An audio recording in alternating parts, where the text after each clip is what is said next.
What's going on, man? Welcome back to the basement.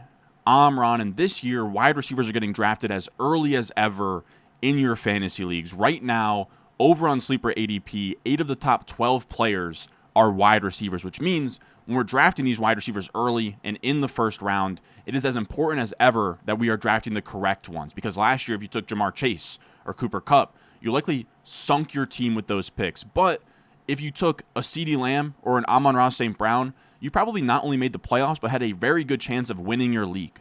Last year, CeeDee Lamb was on over 30% of ESPN championship teams, which is pretty crazy. That was ahead of Christian McCaffrey, and not too far behind CeeDee Lamb was Amon-Ra St. Brown. These were your two true league-winning wide receivers. So today, we are here to find who is going to be on this list next year as your true league-winning wide receivers. Yes, of course, late-round guys like Nico Collins and Michael Pittman were great, but in terms of true, this guy carried me to the playoffs and won me my championship, these guys are usually found in the early rounds. So we looked at the top 24 wide receivers in ADP. We plugged them into what the components of a 20-plus point per game league-winning wide receiver looks like, and then we spit out 6 must-draft wide receivers for 2024 with this league-winning upside. So as always, if you enjoy, make sure down below, subscribe, leave a like. Let's go. VVS stones, like this froze, ice cold,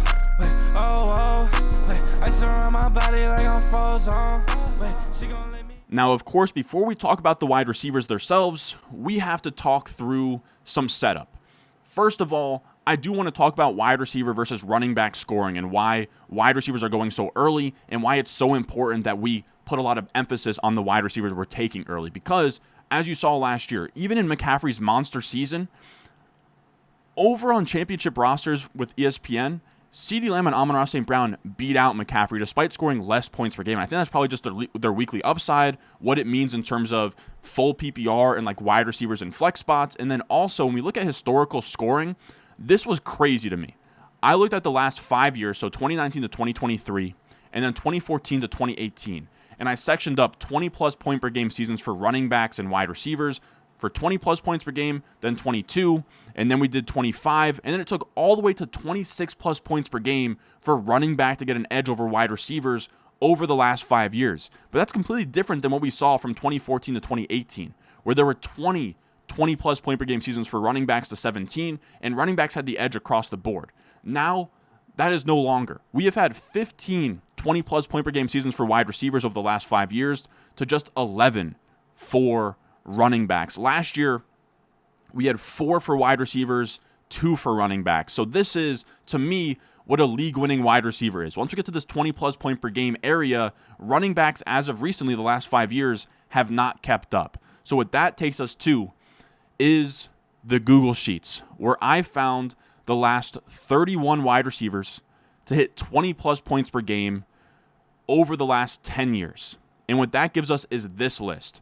And I broke down all of them by their age, their games played, their positional ADP, because right now, like a third-round wide receiver from 2014 isn't going to be a third-round wide receiver in 2024 with these new prices. So I just did positional ADP, their points per game in that given season. We have opportunities per game, which is their volume. That's just how many carries and targets each of these wide receivers had in this given year, their previous point per game high. So did they have a good production point per game season before their 20-plus point per game season?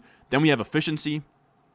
FPOE per game is just fantasy points over expected per game, which is just your efficiency over your expected volume. So you have expected points per game based on your targets, your carries, your red zone work, and then your FPOE is how much you are exceeding that number. And then we have yards per out run, which is your efficiency on a per out basis. And then did you show yards per out run efficiency before that? So I have their previous yards per out run high, then team environment, which is just your offensive points for, your pass attempts rank, and then miscellaneous being your ADP among your team's wide receivers. So were you the first wide receiver drafted on your team, second wide receiver, third wide receiver, and so on? And what that gives us is an average across the bottom over the last 10 years. And what this guy looks like is he's about 26 years old. He's drafted around wide receiver 8. He scores about 22 points per game, has about 11.1 opportunities per game, has hit a 20-plus point per game season in the past, has hit 4.1 FPOE per game in the past, 2.65 yards per out run in that season. He hit over 2.5 yards per out run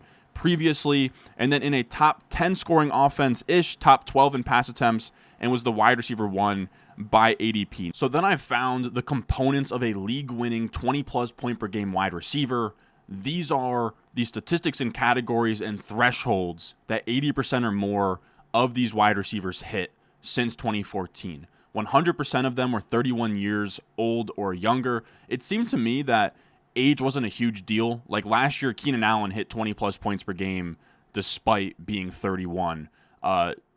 97% of them had a previous career high of 2 or more yards per out run. 93% had 2 or more FPOE per game as their previous career high. 90% of them had 10-plus opportunities per game in their 20-plus point per game season. 90% were the team's wide receiver 1 in ADP. 90% had a 16-plus point per game season before their 20-plus point per game season.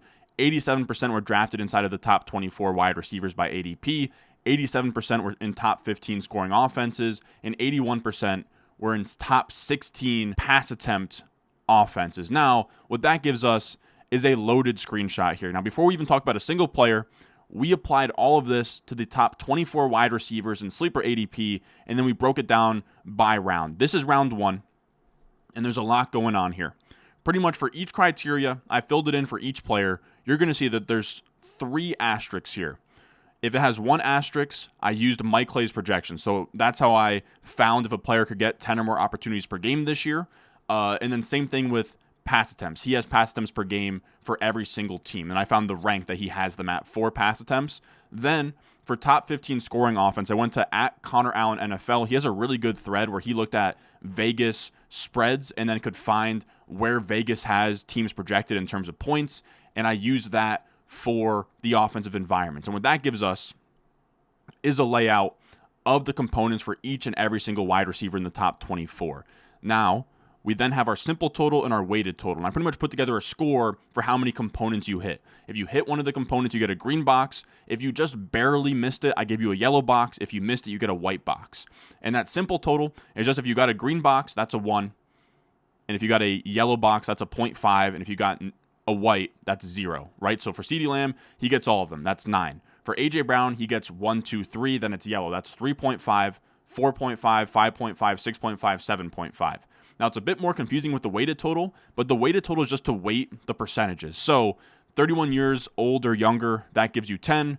2+ yards per out run, 9.7, then 9.3, then 9, 9, 9, and then you get half of 9. So that would be 4.5 if it's a yellow, right? So then the weighted is just pretty much multiplied by the percentage just to give you a more weighted total for each player. And then I just ordered each player in each round by their weighted total, and that gives you this list. Now, before we talk about the players, I do want to sort of give some takeaways round by round here. And for the first round, I would say the top 4 or 5 wide receivers, right, CeeDee Lamb through Jefferson, are the top 5 for a reason. They hit everything. Now, Jefferson doesn't hit the top 15 scoring offense because of reasonable fear over J.J. McCarthy, over Sam Darnold, but it's not enough to spook me off of Jefferson in any which way. Now, the biggest takeaway here is that Garrett Wilson really sticks out like a sore thumb. And he kind of falls victim to what I am calling the stepping stone theory. Pretty much from the data that we took here, wide receivers don't just go from averaging 12 points per game to then magically averaging 20-plus points per game. Usually you have a small breakout of like 16-plus points per game. That's what CeeDee Lamb and Amon-Ra St. Brown hit in 2022. They were both about like 16, 17 points per game before their big 20-plus point per game monster season. Now, this is going to highlight what Garrett Wilson is at right now in terms of his career high. 12.7 points per game is his current career high. Now, I took the wide receiver seasons in my database from this research, and I found each of their first time hitting that 20-plus point per game season. So if it wasn't your first time, I took you out because I just wanted to see what was your previous point per game high before your 20-plus point per game true monster breakout. And you can see pretty much all of them, besides DeAndre Hopkins, Deebo Samuel, and then OBJ, who was a rookie. Those are 3 among 16 players here that didn't hit 15 or more points per game before the monster season. And if we take that a step further, Garrett Wilson is the only guy next to Deebo Samuel and OBJ to not hit even 13 points per game before the big 20-plus point per game season. So it's not that he can't hit it, but it's very unlikely to go from 12.7 points per game all the way up to 20. I will say a big disclaimer on this entire video is that I don't think that Garrett Wilson's a bad pick in the first round. He is not a do not draft for me. This is simply a score for ceiling. And I think that it is probably correct that Garrett Wilson's case to finish as the wide receiver 1 overall or give you 20 plus points per game isn't as strong as the rest of these guys. But what I will say is that he's just as likely as the others to hit like an 18 plus point per game season, kind of like what AJ Brown did last year, where he's not like this massive league winner, but he's still a fine first round pick. Now, when we talk about the players that I'm drafting in this area, I would say that the first player that I would put up there for 20 plus point per game upside is Puka. He is on that stepping stone path of last year, he hit 17.6 points per game, which is what we've seen guys like Jefferson and Chase do before their 20 plus point per game season. They have a nice little 16, 17 points per game. We saw it with Amon-Ra St. Brown. We saw it with CeeDee Lamb last year. Puka is on that trajectory. To me, he is pretty much one of the best 1-2 turn picks right now. And when we look at how he scored by his components, the only stuff that didn't work out was his opportunities per game, which 9.9 is just under 10 plus opportunities per game in terms of Mike Clay's projections, and then FPOE per game. I wouldn't question his efficiency. Last year, he just ran bad in touchdown luck. This was a guy with over 100 catches and over 1,400 receiving yards and just 6 touchdowns. He underperformed in terms of touchdowns. He is going to command a lot of volume. His yards per route run was a top 8 number last year. I'm really not all that concerned about the FPOE per game. It really just comes down to, is he healthy? And when we look at Deepak Chona over at Sports MD Analysis, his breakdown of the Puka injury that happened this preseason, video suggested bone bruise and sprain. McVay comments confirm mild severity, no week 1 impact typically seen for wide receivers under age 25.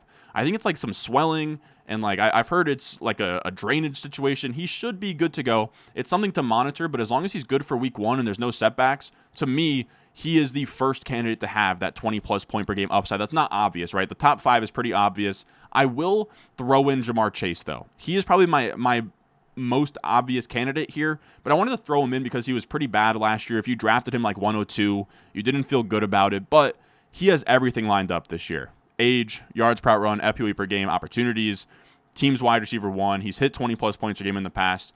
Literally everything. Passing volume is going to be there. Scoring is going to be there.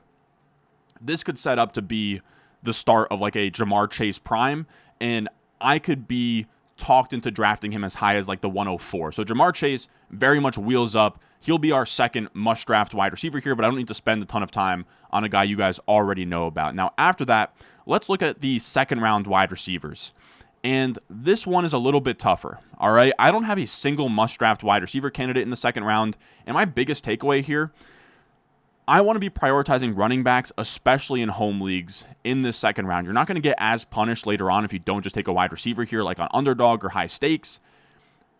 And I would take pretty much over everybody on this screenshot, I would take Jahmyr Gibbs, Kyron Williams, Jonathan Taylor, and Devon Achane. So you get my full vote of confidence. If you want to do that in your home league where you're staring down a Marvin Harrison or you're staring down an Olave or a Drake London, you absolutely can. Now, that's not to say that these guys can't be good picks and like solid 16, 17, 18 point per game guys. That's not a high enough ceiling to scare me off drafting the running backs in this range. Now, similar hold up here with Olave, with Drake London, as with Garrett Wilson, in that these guys haven't had a 16 plus point per game career high prior to this year. Again, it's just very rare for a wide receiver to come out of absolutely nowhere and give you 20 plus points per game after not even hitting 15 plus points per game, right?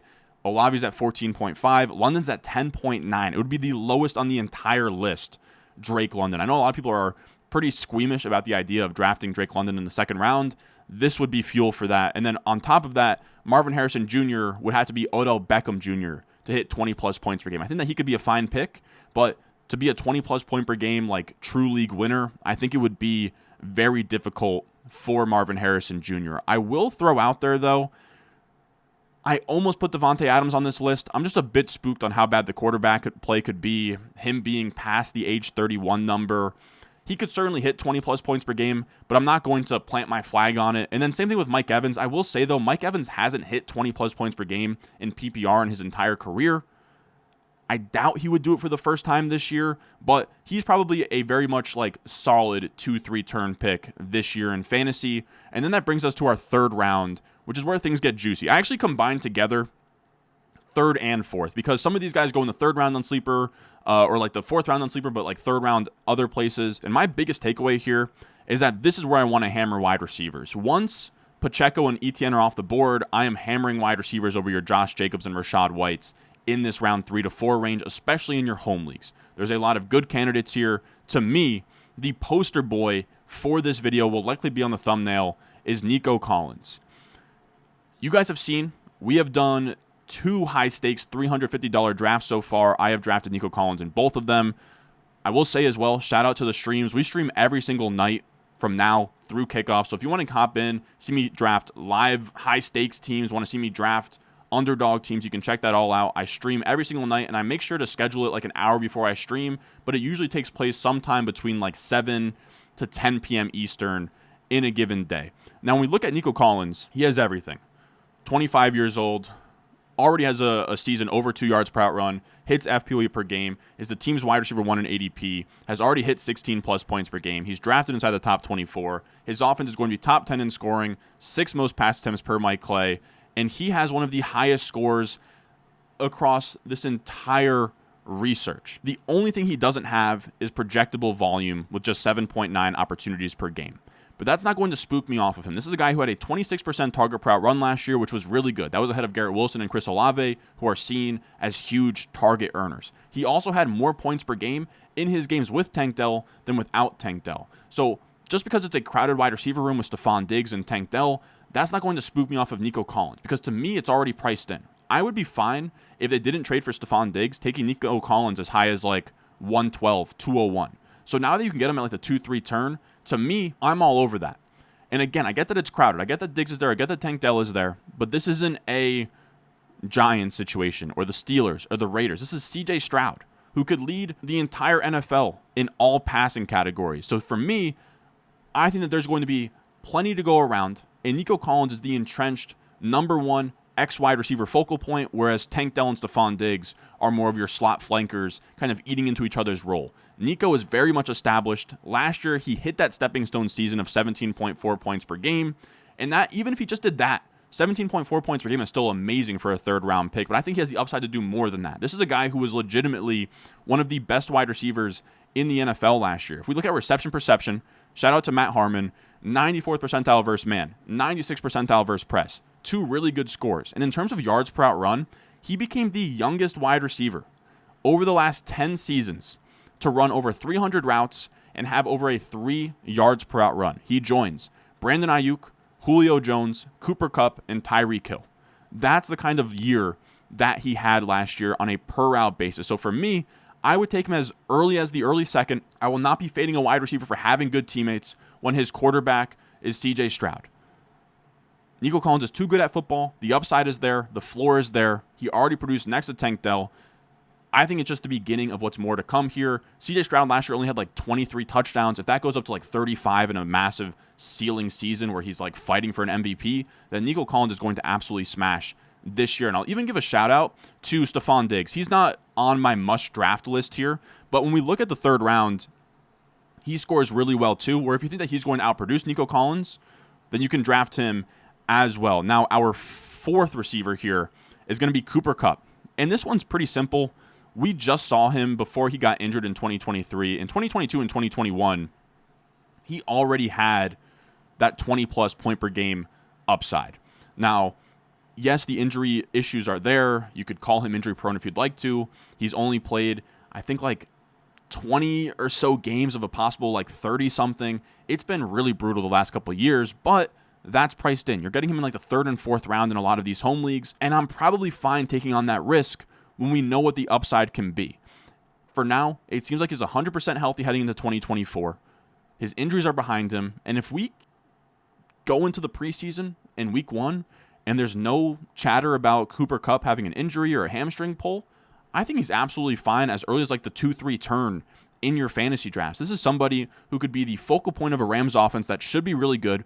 Mike Clay has them projected to be top 10 in pass attempts. Vegas has them top 12 in scoring. Literally the only thing that he doesn't have when we look at this research is your opportunities per game and team wide receiver 1 in ADP. But it wouldn't be all that shocking if a 100% healthy Cooper Kupp outproduced Puka Nacua. Like it's not a straight coin flip, But Puka's probably like 60-65% to outscore Cooper Kupp. So you're getting that discount on a guy that could be the lead receiver in one of the best passing offenses in the NFL, because we're also going to have a defense that no longer has Aaron Donald, and there could be a lot of shootouts for this Rams team. Now, Cooper Kupp, the interesting part about him is how much he's used in the red zone. He's like the focal point in the red zone for this team. And even last year, Cooper Kupp was wide receiver 9 in red zone receptions despite playing just 12 games. I think we're underrating the Rams' ceiling potential. Again, a tweet from Hayden Wing. So there's touchdown upside here. He's already done it in the past. He's not too old to do this as well. Last year, we saw Keenan Allen at 31 hit 20-plus points per game. I have to believe that at 31, Cooper Kupp, who has a very similar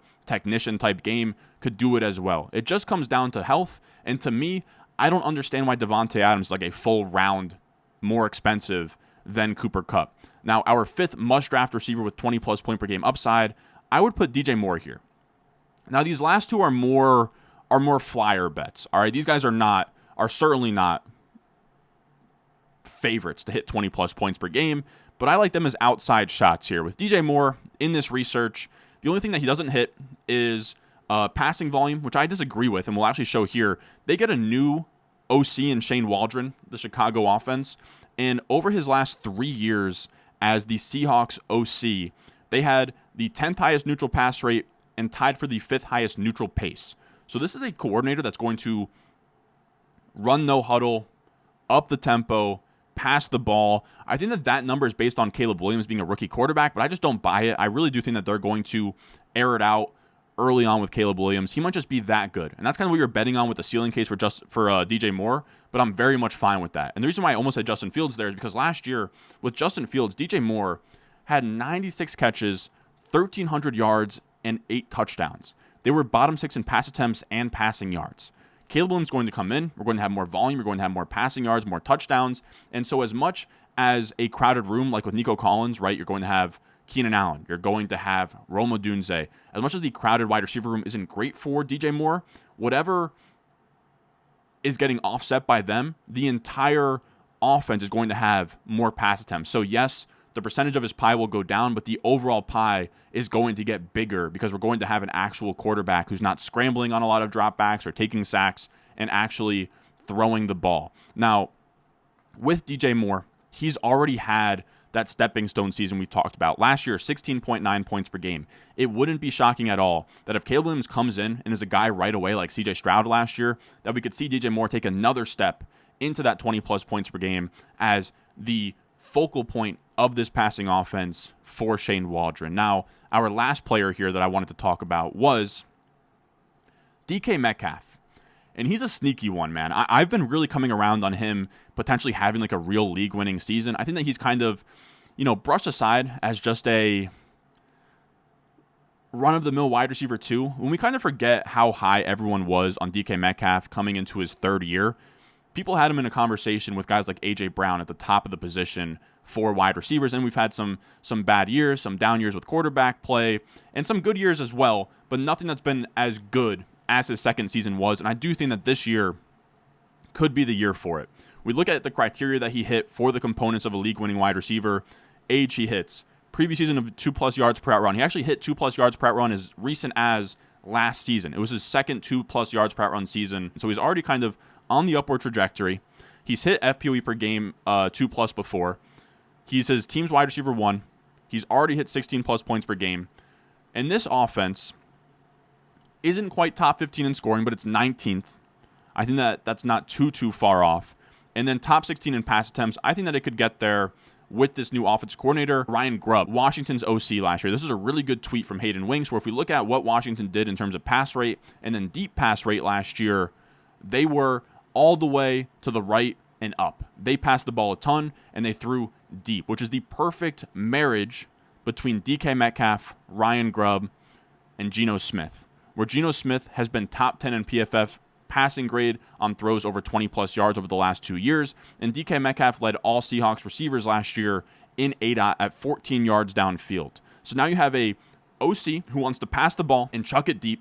You have a quarterback who wants to pass the ball and chuck it deep. And you have DK Metcalf who can be the focal point of this offense downfield. Tyler Lockett's declining. JSN's going to be an underneath type of guy. And DK Metcalf could just be the wide receiver 1 in this offense by a mile and just be an absolute monster. Now, on top of yards per out run, him operating downfield, being the main wide receiver. He is also a huge red zone threat, which if we can stack touchdowns on top of per route efficiency for Metcalf, we're getting to 20-plus points per game, and it shouldn't be all that hard. This is a tweet from Chris O'Brien. His end zone target rank by season, 1st, 6th, 3rd, 1st, 4th, which is just absolutely bonkers. So he's going to get end zone targets. He's going to be a perfect marriage for this new offensive system.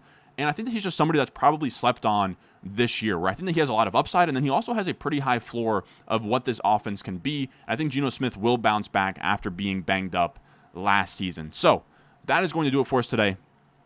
That is us breaking down the entire landscape, going into the Google Sheets. You guys love these types of videos, so I'm going to keep giving them out to you. We'll probably do one on the RB dead zone very soon here, but those are my 6 receivers. I would put Jamarr Chase, Puka, DJ Moore, Nico Collins, DK Metcalf, and Cooper Kupp, 6 receivers that I think could hit 20-plus points per game that aren't the obvious ones like Tyreek and CD in 2024. As always, if you want my entire rankings where I'm actually pushing these guys up in my rankings, and actually from the data we found in this video, I'm going to be adjusting my rankings just a little bit in terms of moving some of these wide receivers up or down based on this research. So make sure you check it out, patreon.com/RonStewart. I have my entire top 200 cheat sheet there where I have 200 players ranked, tiered. I have the target round that I'm drafting those players in, and then also my targets and fades are all outlined on there on Patreon, patreon.com/RonStewart. You can find that in the description, in the comment section down below. But if you can't support there, just leave a like, subscribe, and I will see y'all in the next one.